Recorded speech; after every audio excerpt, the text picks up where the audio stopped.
Vous êtes toujours sur RQC 95 FM dans l'émission 80h, émission ce soir dédiée à Florence Cassé pour toute la durée de l'émission.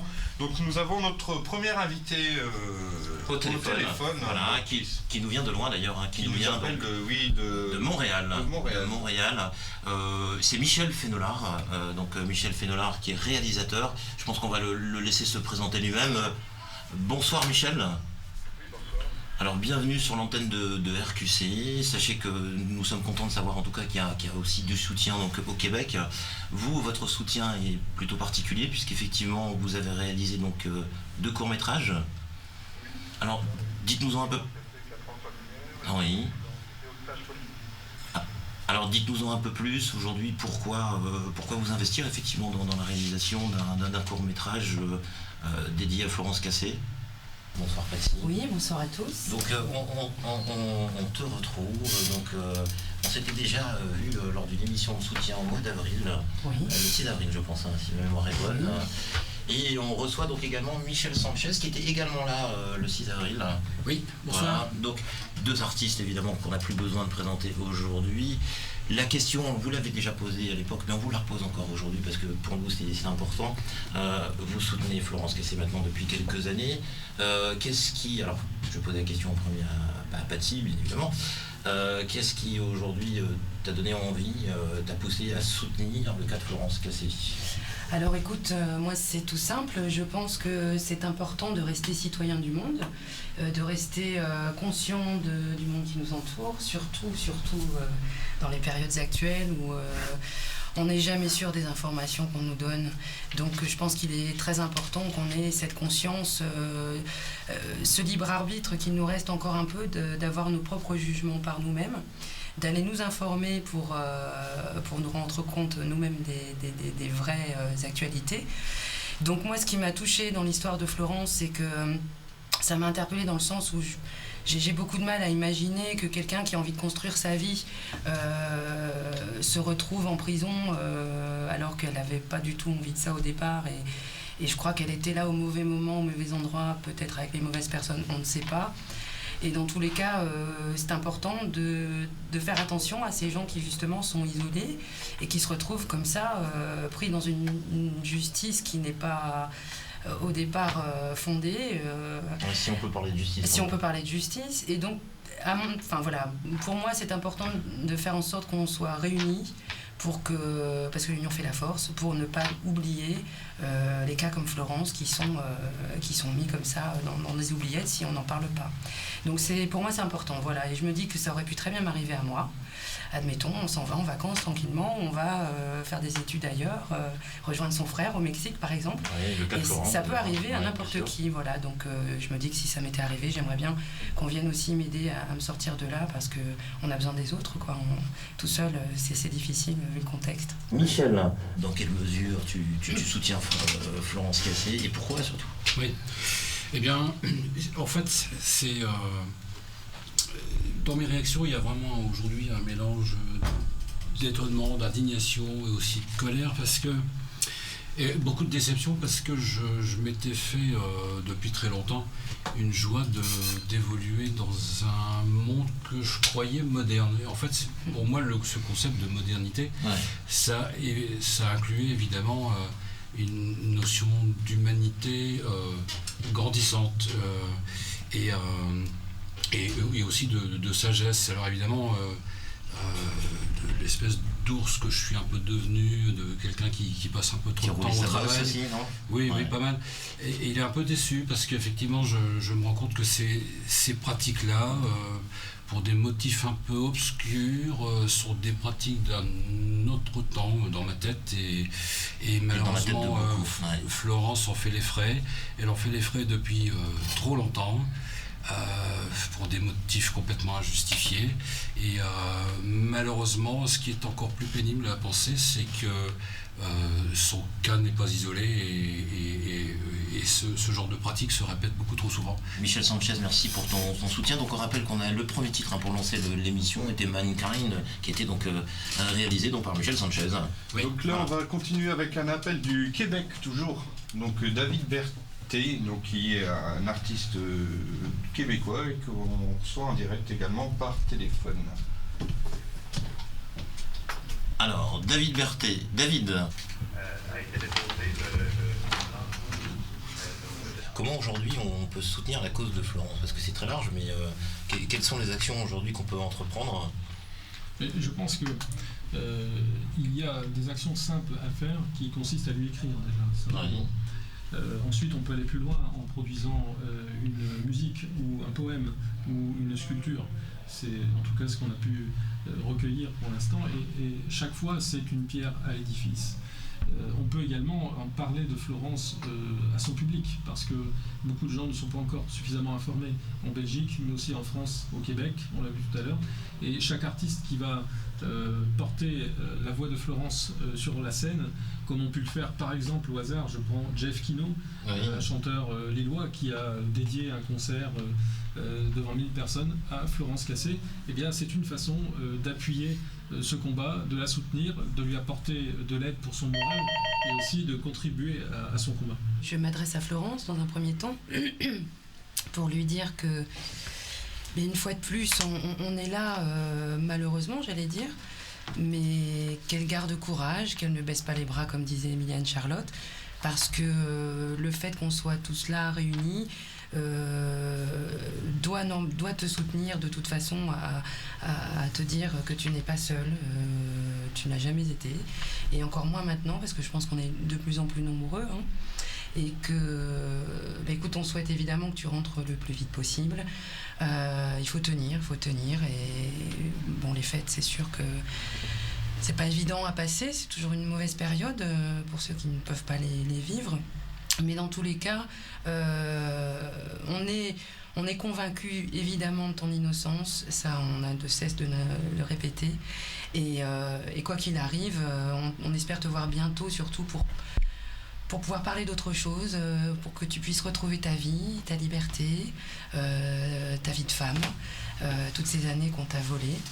Donc vivement ton retour pour que tu puisses à nouveau reprendre le cours de ta vie. Voilà. Alors, moi j'ai l'impression que les preuves de son innocence deviennent de plus en plus connues, populaires. Elles deviennent tellement évidentes que nos hommes politiques ne vont pas pouvoir faire autrement que de résoudre cette affaire le plus tôt possible. Enfin, c'est ce que j'espère. Et c'est vrai que modestement, moi j'aime bien le véhicule qui est Facebook, par exemple. J'ai pu remarquer que pour beaucoup de gens, puisque la majorité des gens que nous côtoyons tous les jours, on peut s'apercevoir qu'ils ne sont pas tous très au courant encore de ce qui est arrivé à Florence. Et je pense que Facebook est un moyen extrêmement efficace de communiquer très rapidement. Et j'ai pu remarquer cette efficacité autour des gens que moi je côtoie régulièrement. Ça fait un bout de temps que je suis cette histoire aussi, et je constate que chaque fois que Florence espère quelque chose, eh bien nous aussi on l'espère tellement qu'on se laisse avoir chaque fois, et on est chaque fois aussi déçus qu'elle finalement. Et maintenant je pense que c'est fini, il ne faut plus jouer avec nous, ni avec les nerfs de Florence. Et j'espère que tout le monde va rester très vigilant. Et je suis très heureuse de voir que plein d'artistes se sont mobilisés pour Florence, parce que franchement elle le mérite. On va un peu d'espoir en désillusion. Donc voilà, ça a été un petit peu depuis que j'ai rejoint cette cause, un petit peu le parcours, beaucoup d'espoir, beaucoup de désillusion, et il faut être vigilant aussi à ce que les choses ne se pourrissent pas. 13 secondes.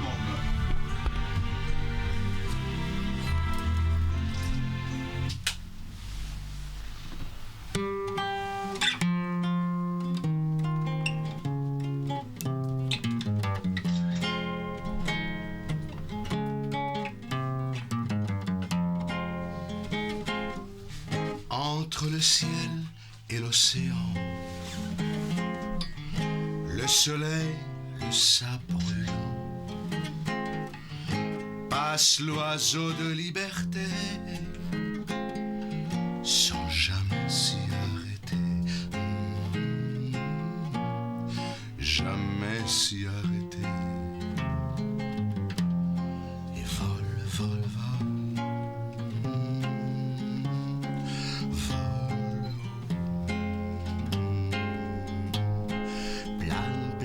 plane. L'oiseau.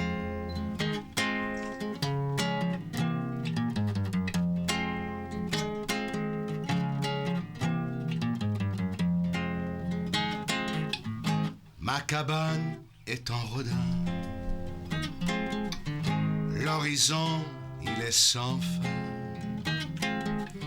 Et je suis comme l'oiseau blanc. Je suis libre comme le vent.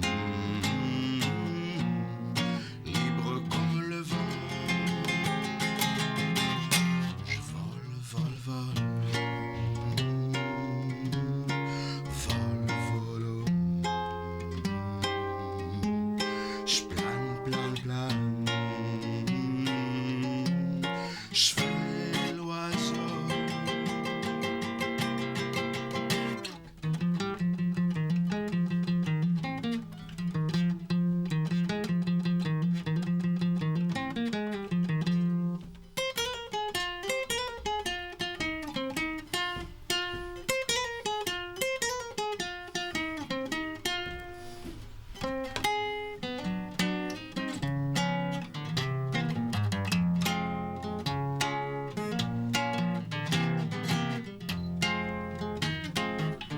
Il viendra un beau matin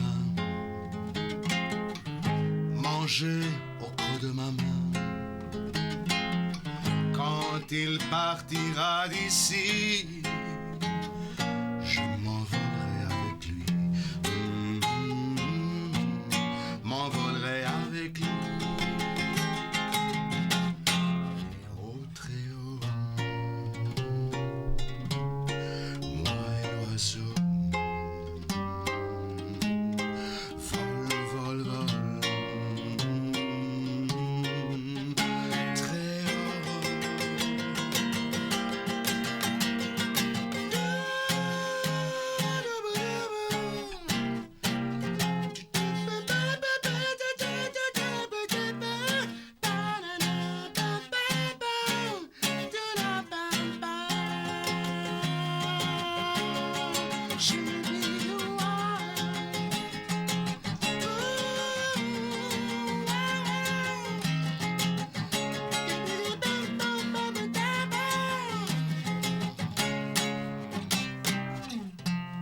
Je souhaite avec cette chanson que toutes les voix humaines, toutes les énergies se réunissent dans le monde pour arriver à briser le barreau de Florence et lui rendre la liberté qu'elle mérite et qu'elle se retrouve près de nous très prochainement. Alors c'est une voix que je lève, celle de l'espoir, celle de liberté, celle de ici et maintenant.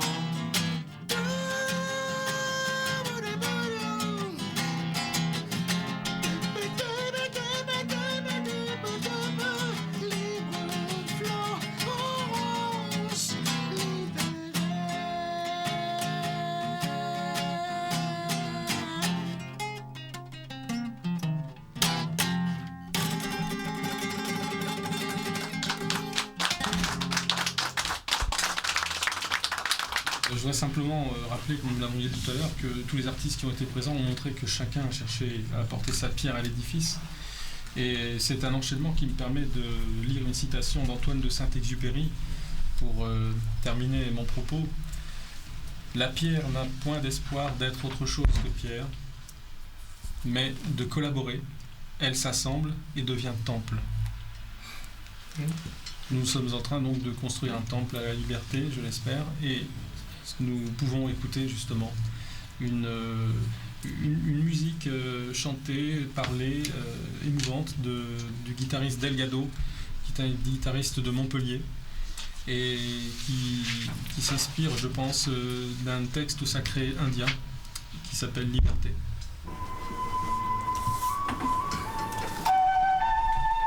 Donc c'est là à la fin, on crie Liberté. Ouais, mais comme encore à la fin. Ça dure pas longtemps, hein, c'est une scène. 1 minute 5.